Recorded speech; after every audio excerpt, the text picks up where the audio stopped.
Hola a todos, quiero agradecer al doctor Alfonso Alfaro de León por su amable invitación para participar en el 37º Congreso Internacional de la Sociedad de Gastroenterología del Estado de Nuevo León, ahora en este formato virtual. Para mí es un verdadero honor participar en este tradicional curso que goza de mucho prestigio.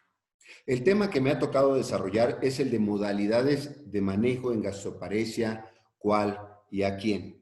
Y quisiera empezar definiendo este padecimiento. La gastroparesia es considerada un trastorno crónico caracterizado por retraso en el vaciamiento gástrico en ausencia de obstrucción mecánica y es acompañado por síntomas como plenitud postprandial, saciedad temprana, náusea, vómito, eructos, dolor y distensión abdominal. Sin duda, la gastroparesia es un reto para el clínico, pero también un verdadero dolor de cabeza para el paciente, particularmente en aquellos en que esta entidad se presenta como grave, en el que la calidad de vida se ve notablemente deteriorada.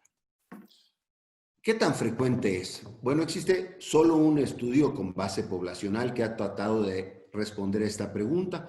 Es un estudio de la Clínica Mayo de Rochester que evaluó pacientes del condado de Olmsted e identificó expedientes de más de 3,600 pacientes posibles y definió gastroparesia en 3 categorías. Definitiva, cuando había un retraso en el vaciamiento gástrico en la gamografía con síntomas típicos por más de 3 meses.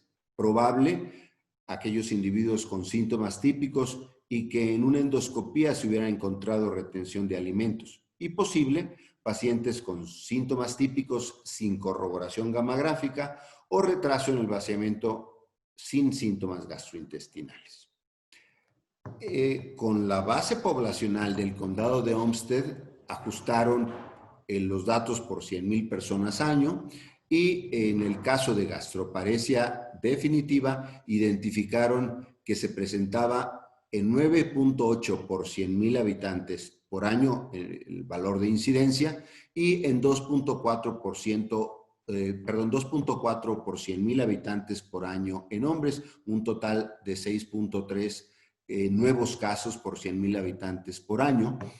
Y como ustedes verán en estas gráficas, parece haber un aumento de esta entidad con la edad y además como dividieron por décadas, parece haber también una mayor incidencia en las últimas décadas. Es decir, la incidencia es una incidencia que podríamos considerar baja, 6.3 por 100,000 habitantes en términos generales, pero no por eso es una entidad poco relevante. Con respecto a la prevalencia, vemos en la lámina los datos para gastroparesia definitiva, según las definiciones que previamente les comenté, definitiva más probable y definitiva más probable más posible. Y ellos identificaron que hay una prevalencia en este condado de 24 a 50 casos por 100,000 habitantes, dependiendo de la definición. Algo bien interesante en este estudio, no ha sido documentado en otros, pero sí en este, es que aquellos individuos que presentaron gastroparesia en cualquiera de las definiciones tuvieron una sobrevida menor a la esperada en el resto de la población. Con base en otros estudios de centros de tercer nivel en diferentes partes del mundo, muchos autores estiman que la prevalencia de gastroparesia está alrededor de 2%, aunque probablemente solamente la mitad, es decir, el 1% solicita atención médica. No sé, en la práctica de ustedes, yo creo que probablemente en mi práctica yo veo una proporción baja. Yo diría que probablemente acá veo una prevalencia de menos del 1%, que es una prevalencia baja. ¿Cuáles son los mecanismos fisiopatológicos detrás de este trastorno? Bueno, se sabe que es una alteración neuromuscular.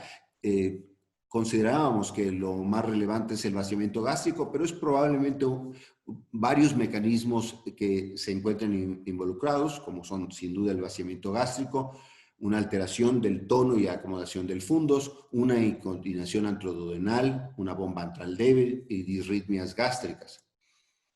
Desde el punto de vista patológico se han identificado al menos dos cosas. Uno es una disminución de las células intersticiales de Cajal, que es el marcapaso gástrico, y como ustedes podrán ver en esta lámina, tanto en la gastroparesia diabética como en la gastroparesia idiopática se ven reducidas las células intersticiales de Cajal, contrastadas con los controles, que se observan estas células teñidas por inmunohistoquímica de color rojo.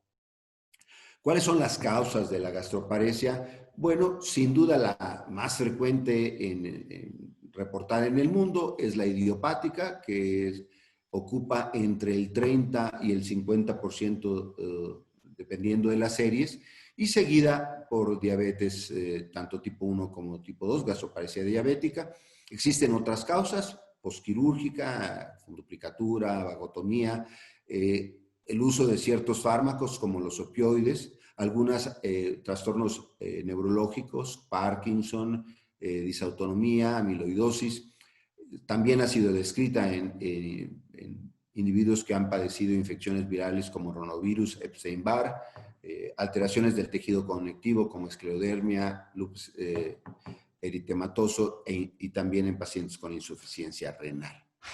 El diagnóstico básicamente se basa, por un lado, en síntomas, que es lo que más frecuente hacemos todos, excluyendo una alteración estructural, para lo que generalmente requerimos el uso de endoscopía y estudios de imagen, y quizá lo que más frecuentemente descartamos es la presencia de úlcera en la región antropilórica o el bulbo duodenal, estenosis pilórica o alguna neoplasia que obstruya la salida gástrica, aunque existen otras posibles causas de obstrucción que también serían estructurales y por lo tanto ya el diagnóstico no sería gastroparesia.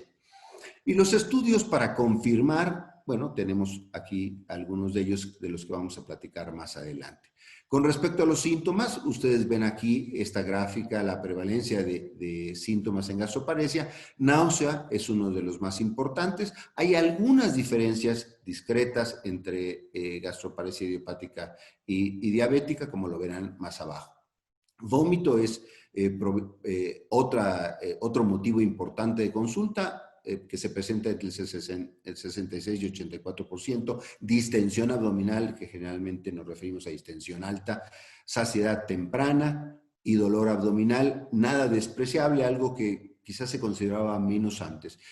Si comparamos el patrón sintomático entre pacientes con gastroparesia idiopática contra diabética, encontraremos una mayor presencia de náuseas y vómitos en el grupo de diabéticos, mientras que el dolor abdominal parece ser más frecuente en los pacientes con gastroparesia idiopática.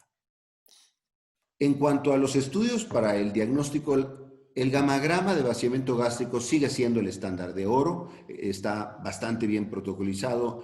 Lo ideal es tener estudios que duren 4 horas para ser más sensibles y específicos. Se considera positivo cuando la retención es mayor del 60% a las 2 horas, en los casos de que no se realice a las 4 horas, o mayor del 10% a las 4 horas. Sin embargo, existe mala correlación sintomática y una proporción importante de individuos con dispepsia, por ejemplo, pueden tener una alteración en el vaciamiento gástrico por gammagrafía. La cápsula inteligente es una tecnología novedosa que, empleando temperatura, pH y presión, nos permite identificar el tiempo en el que dura la cápsula en los diferentes segmentos, y se considera que una permanencia de 5 horas o más tiene una sensibilidad superior al 80% y una especificidad superior al 80% al compararse con la gramografía. Otra prueba es también útil para el diagnóstico, que se considera confirmatoria, es la prueba de aliento, ya sea con espirulina o ácido octanoico. Y aquí vemos algunas fortalezas y limitaciones de estas pruebas. Sin duda, el gamagrama es la prueba más validada y mejor, más reproducible. La prueba con radioisótopos es más fácil de realizar, no tiene riesgos de radiación, ya que utiliza carbono 13, pero se ve fácilmente influenciada por la actividad física. Y la cápsula inalámbrica, la cápsula inteligente, provee información, una ventaja no solo del vaciamiento gástrico, sino de todo el tránsito a través del tubo digestivo, pero no está quizá adecuadamente validada y sobre todo no está disponible. Quizá con lo que contamos más fácilmente todos es con gamagrama. Esto está probablemente disponible en las ciudades más importantes del país. Creo que la cápsula inteligente solamente pocos centros la tienen, probablemente en México el Instituto Nacional de Ciencias Médicas y Nutrición, probablemente el doctor Remestroche en Veracruz, pero más con fines de investigación. Lo mismo, pruebas de aliento probablemente poco disponibles. Y el tratamiento, bueno, pues algo en lo que no pensamos con frecuencia es la dieta. La dieta se sugiere que sean porciones pequeñas, evitar alto contenido de grasa y fibras no solubles que retrasan el vaciamiento gástrico como medida útil para estos pacientes, una medida que podemos recomendar en todos. Sin embargo, estas recomendaciones son basadas en fisiopatología y en sentido común, pero existe poca evidencia al respecto. Hay un ensayo clínico, sin embargo, que mostró utilidad de la dieta con partículas pequeñas para mejorar los síntomas de los que hablamos en un principio. Y en la práctica real, solamente una tercera parte de los médicos dan consejo dietético a sus pacientes. Peor, la adherencia de los pacientes a estas recomendaciones es aproximadamente del 2%, extremadamente baja. Conociendo esto, bueno, tenemos que ver cuáles son las otras posibilidades y estos son los blancos terapéuticos que nos propone el doctor Camilleri y el doctor Tack. Manejo de la ansiedad, depresión y somatización, que son comorbilidades frecuentes en este trastorno. Mecanismos centrales de hipersensibilidad visceral, mecanismos periféricos de hipersensibilidad a la distensión gástrica, alteración de la acomodación gástrica, el vaciamiento gástrico retardado como un posible blanco, inflamación de bajo grado en duodeno y también el centro de náusea y vómito como un posible blanco. Los neuromoduladores, bueno, pueden ser o ofrecer sus resultados por que modulan estos, el 1, el 2 y el 7. Los relajantes fúndicos, el mecanismo 4. Los procinéticos, el mecanismo particularmente de vaciamiento gástrico retardado. Los antieméticos a nivel central y otras nuevas opciones terapéuticas como la biotomía endoscópica, también vaciamiento gástrico. Obviamente tenemos que platicar de los procinéticos porque son los fármacos más usados. Este es un grupo heterogéneo de fármacos. Hay agonistas de la 5-hidroxitriptamina, de los receptores 4 y 1, agonistas de la motilina y más novedosos de la grelina, y hay antagonistas de los receptores 3 de la 5-hidroxitriptamina, antagonistas dopaminérgicos y antagonistas de la acetilcolinesterasa, entre otros. Me voy a referir a este metaanálisis en el que se evaluó la eficacia de estos fármacos para en dispepsia, pero en dispepsia comparte los mismos síntomas con gastroparesia. Y los procinéticos en este metaanálisis mostraron con un número necesario de tratar bastante adecuado de 7, que son superiores a placebo, para el manejo de la saciedad temprana, plenitud postprandial y dolor epigástrico particularmente. Y esto, pues bueno, son síntomas frecuentes en gastroparesia. En términos generales, el perfil de seguridad fue semejante a placebo, excepción hecha de la cisaprida, y bien, la calidad de la evidencia es limitada, porque los estudios son antiguos. Esto no quiere decir, cuando no hay estudios no necesariamente quiere decir que no haya eficacia. Creo que tenemos que hacer más estudios. Probablemente es de poco interés para la industria en la actualidad, porque de hecho son fármacos muy usados, pero finalmente el número necesario para tratar nos dice que son una oportunidad. En ese metaanálisis no se incluyeron la cinitaprida y la clevoprida, pero creo que vale la pena tocarlos porque son fármacos también disponibles en nuestro país.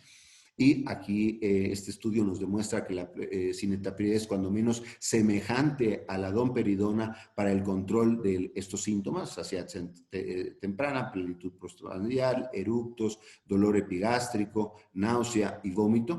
Y también en este otro estudio, la clevoprida, que en México la tenemos disponible en combinación con dimeticona, es útil para el control del dolor epigástrico, eructos, vómitos y náusea después de una administración por 15 días. Los relajantes fúngicos básicamente han sido estudiados dos. Uno también tiene efectos procinéticos.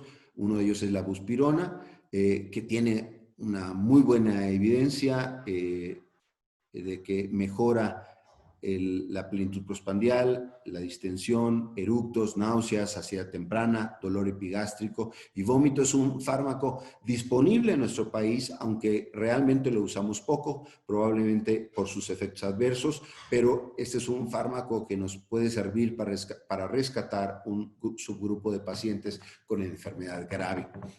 La cotiamida, que no tenemos aún en nuestro país, también ha demostrado ser particularmente útil para el manejo de la distensión postprandial y la saciedad temprana. La mayor parte de los estudios han sido realizados para dispepsia funcional.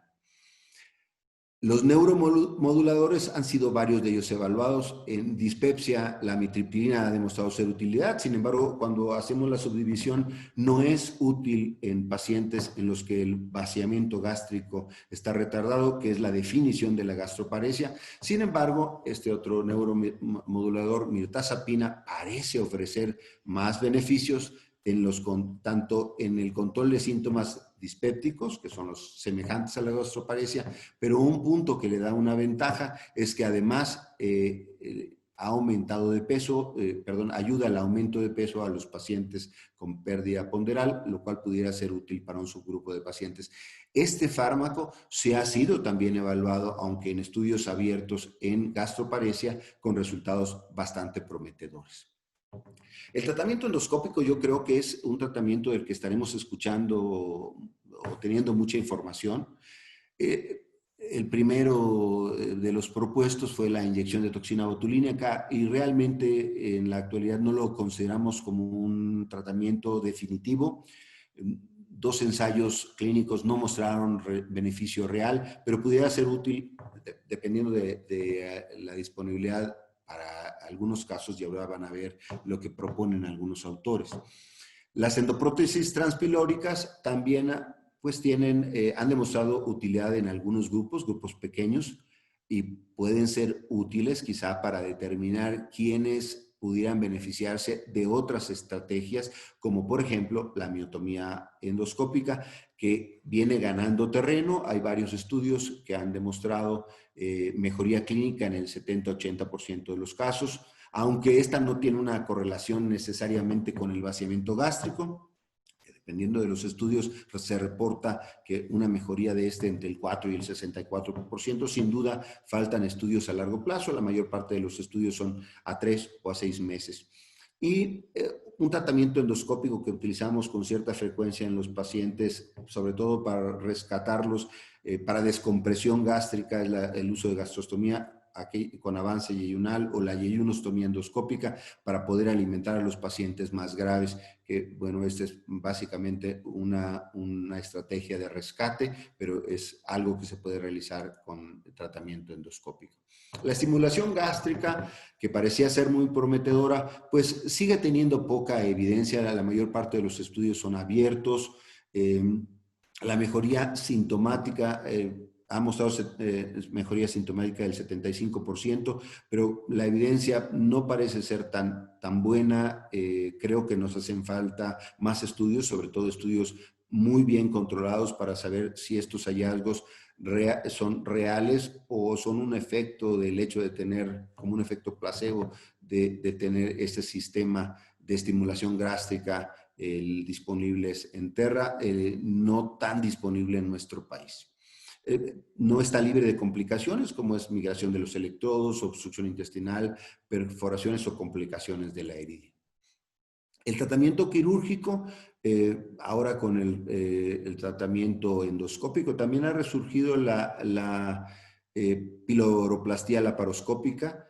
Hay un análisis retrospectivo en el que 86% de los pacientes mejoró alguna mejoría, pero las complicaciones no son despreciables, un 7%.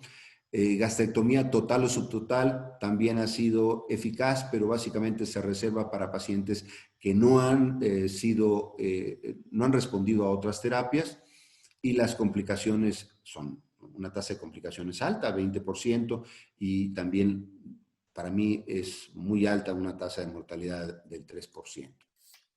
El doctor Camilleri y su grupo proponen, para responder a esta pregunta de cuál y a quién, cómo podemos estratificar el manejo. Y ellos dividen a la gastroparesia en aquella que es leve, pacientes con alteración en el vaciamiento gástrico de una retención de solo 10 al 15%, moderada de entre el 15 y el 35%, y gastroparesia grave, aquellos que tienen una retención de más del 35% a las 4 horas. Ellos proponen que deba haber medidas generales, primero revisión de medicamentos que estén utilizando para ver si hay alguno que pudiera tener un efecto sobre la motilidad, y sobre todo optimizar el control glicémico en pacientes. Y hablamos que la dieta es algo que, que puede ser recomendado en todos los grupos, algunas diferencias particulares, sobre todo ya en pacientes con enfermedad severa, en las que se utilizan de rutina nutrientes o suplementos líquidos. Recuerden que el vaciamiento a líquidos está menos alterado en la gastroparesia, está suficientemente conservado. El apoyo nutricio rara vez se requiere en la enfermedad leve, pero sí puede ser necesario en la enfermedad grave, en la que incluso se utilizan yeyunostomías endoscópicas, igual que en algunos casos de gastroparesia moderada. El tratamiento farmacológico en Estados Unidos básicamente solo tienen metoclopramida. Nosotros somos el paraíso de los procinéticos. En México tenemos más de 10 procinéticos en el mercado. Creo que esa es una gran ventaja, porque además no todos los pacientes responden de la misma forma a todos los fármacos. Creo que tenemos que, aquí cambiaría este término de metoclopramida por procinéticos. Tenemos muchos disponibles, hay que usarlos con conciencia, buscando sobre todo aquellos con menos efectos adversos, y encontrar el que a un paciente en particular le dé resultados. El uso de antiméticos, hay algunos que han sido probados, que se utilizan en pacientes oncológicos y que han sido útiles para pacientes con gastroparesia severa, como el aprepitant.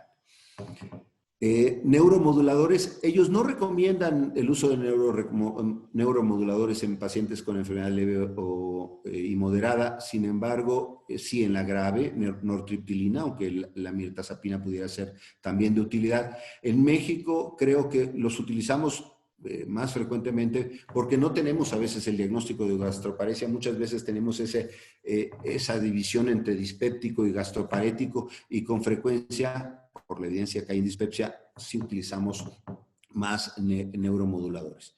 Y los tratamientos no farmacológicos, como descompresión con sonda de gastrostomía, intervenciones laparoscópicas o endoscópicas, pues esas se reservan para los pacientes con entidad grave. Los pacientes con gastroparesia refractaria, tenemos dos propuestas, una del doctor Navas y otra del doctor Camilleri. Las del doctor Navas sugiere que la utilización de prótesis temporales puede decidirnos cuando hay respuesta, sería un buen candidato para miotomía peroral endoscópica, el POEM gástrico. Cuando no hay, entonces se podría considerar la estimulación gástrica con el sistema Enterra. Si no hay respuesta, bueno, considerar entonces tratamiento quirúrgico en los pacientes graves refractarios a tratamiento. Esta otra propuesta del doctor Camilleri sugiere la utilización, en un mundo ideal, de manometría gastroduodenal. Cuando se identifique hipomotilidad antral, pues medidas, manejo médico, alimentación por sonda. El uso de EndoFlip nos puede determinar la compliance del píloro y podría sugerirnos quiénes serían candidatos a Botox. Si hay buena o mala respuesta. Si la respuesta es mala, pues manejo farmacológico u otras intervenciones. Si la respuesta es buena, intervenciones en el píloro como piloroplastia laparoscópica o GPOEM. Muy bien, pues me gustaría concluir señalando que la gastroparesia es una entidad poco frecuente, probablemente menos del 1% en nuestro país. No tenemos información en nuestro país. Es una alteración condicionada por una afectación neuromotora del estómago. La gastroparesia idiopática y la diabética son las más comunes. En México no sería raro pensar que deberíamos de tener más gastroparesia, quizá hay un subdiagnóstico de la misma porque tenemos una población de diabéticos muy alta. Hay el tratamiento, pues hay indicaciones de nutrición o de dieta para todos. Procinéticos son sin duda los fármacos más usados y insisto, afortunadamente en México tenemos muchas opciones, opciones que no están disponibles en otros países. Hay nuevos fármacos en camino, tanto del grupo de procinéticos, antieméticos, relajantes fúngicos y neuromoduladores. La estimulación gástrica parece tener todavía pobre evidencia. Los tratamientos endoscópicos me parecen ser prometedores y la cirugía tiene pobre evidencia y pues quizá resultados de muchas complicaciones y mortalidad, por lo que generalmente la dejaríamos como un último recurso para los pacientes graves. La intensidad de los síntomas, la pérdida de peso y el estado nutricio probablemente son los que nos guíen a escoger qué paciente requiere cada uno de estos tratamientos. Muchísimas gracias por su atención.